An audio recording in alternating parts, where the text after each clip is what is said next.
The so-called fall of man. Adam and Eve did fall from their high estate of material sonship down to the lowly status of mortal man, but that was not the fall of man. The human race has been uplifted despite the immediate consequences of the Adamic default. Although the divine plan of giving the violet race to the Urantia peoples miscarried, the mortal races have profited enormously from the limited contribution which Adam and his descendants made to the Urantia races. There has been no fall of man. The history of the human race is one of progressive evolution, and the Adamic bestowal left the world peoples greatly improved over their previous biologic condition.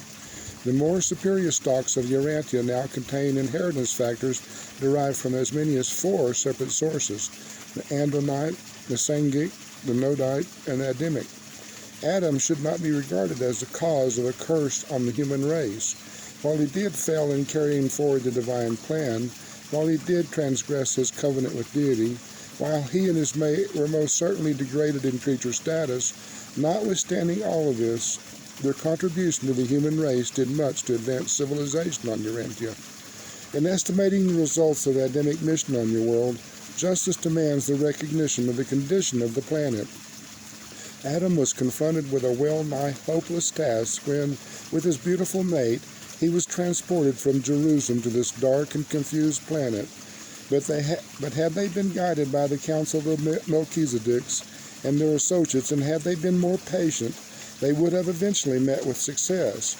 But Eve listened to the insidious propaganda of personal liberty and planetary freedom of action.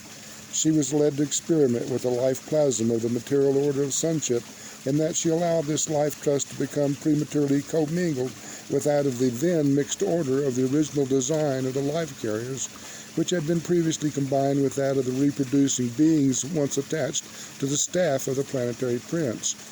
Never, in all your ascent to paradise, will you gain anything by impatiently attempting to circumvent the established and divine plan by shortcuts, personal interventions, or other devices for improving on the way of perfection, to perfection, and for eternal perfection.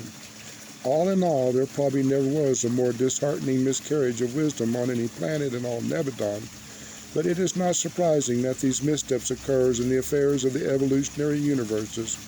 We are a part of a gigantic creation, and it is not strange that everything does not work in perfection.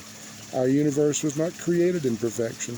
Perfection is our eternal goal, not our origin. If this were a mechanistic universe, if the first gracious source and center were only a force and not also a personality, if all creation were a vast aggregation of physical matter dominated by precise laws characterized by unvarying energy actions, then might perfection obtain, even despite the incompleteness of universe status.